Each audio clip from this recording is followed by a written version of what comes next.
আসসালামু আলাইকুম। আজকে আপনাদের তৈরি করে দেখাবো মন ভালো করার পিঠা। যদি কারো মন খারাপ থাকে তাহলে কিন্তু এই পিঠাটা যখন তেলে দিবেন একদমই আপনাদের মনটা ভালো হয়ে যাবে। কারণ তেলে দেওয়ার সঙ্গে সঙ্গে এত সুন্দর ফুল তৈরি হবে যা বলে বোঝানোর মতো না। চলুন তাহলে দেখি কিভাবে পিঠাটা তৈরি করা লাগে। তো প্রথমে আমি এখানে ডিম নিব। এখানে আপনারা একটা দুইটা বা এর বেশিও ডিম নিতে পারেন। যে যেমন পরিমাণে বানাতে চান সেই পরিমাণে ডিম নেবেন। আর এখানে চিনি দিয়ে দিতে হবে। আমি এখানে 2 টেবিল চামচের মতো চিনি দিয়েছি। দিয়ে এখন ডিমের সঙ্গে এই চিনিটাকে একটু মিক্সড করে নিতে হবে। চিনিটা যখন গলে যাবে সেই পর্যায়ে এখানে ময়দা ব্যবহার করতে হবে বা আটা দিয়েও এই পিঠাটা তৈরি করতে পারেন। আটা ময়দা যে কোনো একটা দিয়ে এই পিঠাটা তৈরি করতে পারেন। আমি এখানে প্রথমে আটা অল্প একটু দিয়ে দেখব যে ডোটা কিভাবে তৈরি হয়। তো এখন দেখুন আমি এখানে প্রায় 1 কাপের মতো আটা নিয়েছি। নিয়ে এখন এটাকে সুন্দর করে ডো তৈরি করে নিব। হাত দিয়ে মেখে এভাবে ডো তৈরি করে নেওয়া যাবে। এখানে এক্সট্রা পানি বা তেল দেওয়ার কোনো প্রয়োজন নেই। পানি তেল কোনো কিছু ছাড়াই কিন্তু এইভাবে ডিম দিয়ে এই পিঠাটা ডোটা তৈরি করে নিতে হবে। এই যে ডোটা তৈরি হয়েছে, এখানে সমস্যা নেই, হাতে একটু লেগে ধরবে। উপর দিয়ে ময়দা দিয়ে রুটিটা বেলে নিতে পারবেন। ওটাকে এখন আমি রেস্টে রেখে এখন আমি শিরা তৈরি করে নিব। তো এখন শিরা তৈরির জন্য আমি কড়াইয়ের মধ্যে পানি দিয়েছিলাম। এর মধ্যে 1 কাপের মতো এখানে খেজুরের গুড় দিয়েছি। আপনারা যে কোনো গুড় বা চিনি ব্যবহার করতে পারেন, সমস্যা নেই। ছোট করে টুকরা করে দিয়েছি। এগুলোকে এখন একটু জাল করে নিব। এই যে জাল করে নিচ্ছি দেখুন। একদম ঘন করার কোনো দরকার নেই। গুড়টা যখন গলে যাবে তারপরে 2 থেকে 3 মিনিট একটু জাল করে নিলেই হয়ে যাবে। তো ভালোভাবে বলক উঠিয়ে নিয়েছি। এই যে ঘনত্বটা দেখলেই বুঝতে পারবেন কেমন হয়েছে। এখন এটাকে রেখে দেব আর আমি পিঠাগুলো তৈরি করে নিব। আমি একটা রুটি বেলে নিয়েছি আর একটা কুকি কাটার নিয়েছি। আপনারা গ্লাস বা বোতলের মুখা বা কুকি কাটার যে কোনো একটা দিয়ে এভাবে গোল করে নেবেন। এইভাবে ছোট ছোট গোল করে নিতে হবে, তাহলে ফুলটা তৈরি করতে সুবিধা হবে।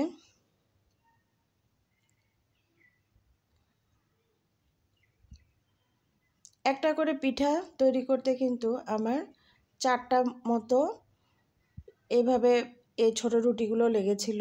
তো আমি এখন এগুলোকে এভাবে সবগুলোই কেটে নিব। আর এই যে যেগুলো থাকছে সেগুলো কিন্তু আমি রেখে দিব। এগুলো দিয়ে আবার তৈরি করব। আর আমি এখানে একটা কয়েলের স্ট্যান্ড নিয়েছি। টিনের টুকরা হলেও হয়। এই যে এখন এটা দিয়ে সাইড থেকে ডিজাইন করে নিব। এতে করে ফুলের যে পাপড়িগুলো সেগুলো তৈরি হবে।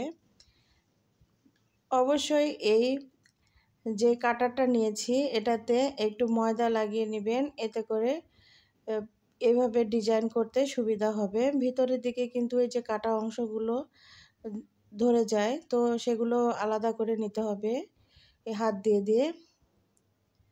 একদম সহজ, তবে একটু ধৈর্য সহকারে এই পিঠাটা তৈরি করতে হবে। কারণ স্টেপগুলো সবগুলো অবশ্যই ফলো করতে হবে।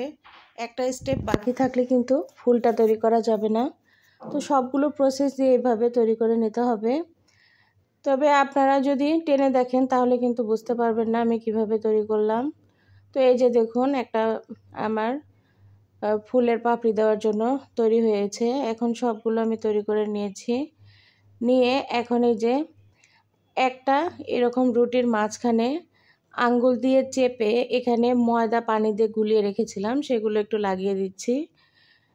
এখানে অবশ্যই ময়দা দিয়ে পানির গোলাটা লাগিয়ে দিতে হবে। তেল দিলে হবে না, কিন্তু কোনো প্রকার তেল ছাড়াই এই পিঠাটা তৈরি করতে হবে। এই যে আমি লাগিয়ে নিচ্ছি দেখুন। দেখে এই আঙ্গুল দিয়ে এভাবে চেপে দিতে হবে, এতে করে খুলে যাওয়ার সম্ভাবনা থাকবে না। এখন এটাকে উল্টিয়ে নিতে হবে। নিয়ে যেহেতু এভাবে পিঠাটা তৈরি করলে খুলে যাওয়ার সম্ভাবনা থাকে, সেই ক্ষেত্রে আমি আঙ্গুল দিয়ে এই যে এভাবে ভাঁজ করে নিয়ে এগুলোতে এখন আমি টুথপিক বা কাঠি যেটাই বলুন না কেন সবগুলো পাপড়ি যেভাবে নিয়ে এইভাবে আটকায় দিচ্ছি। দেখুন, ভালো করে লক্ষ্য করলেই বুঝতে পারবেন। তবে এটা একদম চারকোনা হয়, আর আমার পাপড়িগুলো একদমই ফুলে সুন্দর মতো ফুলের মতো আকার হয়েছিল। আপনারা বেশি চেপে দেওয়ার চেষ্টা করবেন, এক্ষেত্রে আপনাদের চারকোনা ডিজাইন হবে। তো আমার ফুলগুলোর পাপড়িটা এত সুন্দরভাবে ফুটে গিয়েছিল যা বলার মতো না। ভালো করে যদি একটু এভাবে তৈরি করে নেন তাহলেই ফুলের মতো তৈরি হয়ে যাবে। তো আমি এখন একে একে সবগুলো ফুল তৈরি করে নেব। এটা কিন্তু অনেক পরিশ্রমের একটা কাজ। তো এই যে দেখুন এইভাবে তৈরি করে নিয়েছি। এগুলোকে এখন ভাজতে চলে যাব। ফ্রাই প্যানের মধ্যে তেল দিয়েছি। প্রথমে উপরের এই যে এভাবে দিয়ে নিতে হবে, এতে করে সুন্দর করে পাপড়িগুলো ফুটে যাবে। বিশ্বাস করেন এই পিঠাটা যখন আপনারা তেলে দিবেন আপনাদের মনটা যে এত ভালো হয়ে যাবে যা বলার মতো না। এতক্ষণের পরিশ্রম একদম সফল যখন দেখবেন এই পিঠাগুলো ফুলগুলো যখন এত সুন্দরভাবে ফুটে যাবে, বিশ্বাস করেন মনটা খুশিতে ভরে যাবে, পরিশ্রমগুলোকে কিছুই মনে হবে না। দেখুন কত সুন্দর লাগছে। ওই যে ডিম দিয়ে ব্যাটারটা তৈরি করেছিলাম যার কারণে ফুলগুলো এইভাবে ডিমের কারণেই ফুলে যাচ্ছে। দেখতে অনেকটা সুন্দর লাগছে, তাই না? দেখুন কতটা লোভনীয় লাগছে দেখতে। আমার তো মনে হচ্ছে শুধু তাকিয়ে তাকিয়ে দেখি, এটাকে খাওয়ার কথা মনেও হচ্ছে না, এত ভালো লাগছিল। আপনারা ভিডিওতে কতটা দেখতে পাচ্ছেন জানি না, তবে আমার কাছে খুবই ভালো লেগেছিল। আর খেতেও কিন্তু অসাধারণ ছিল।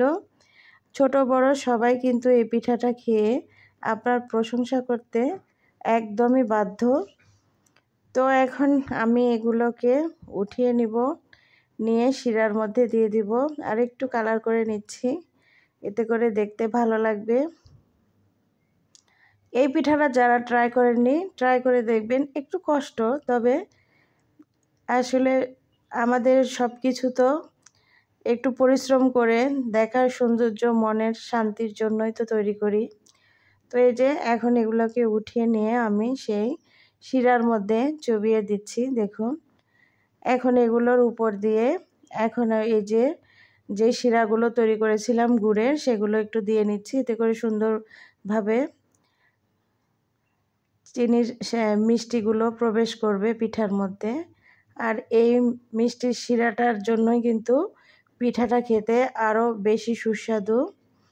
তো এই যে আমি এখন এগুলোকে উঠিয়ে নিচ্ছি। বেশি সময় রাখার দরকার নেই, একটু ভিজিয়ে নিলেই হয়ে যাবে, এতে করে কিন্তু খেতে ভালো লাগে।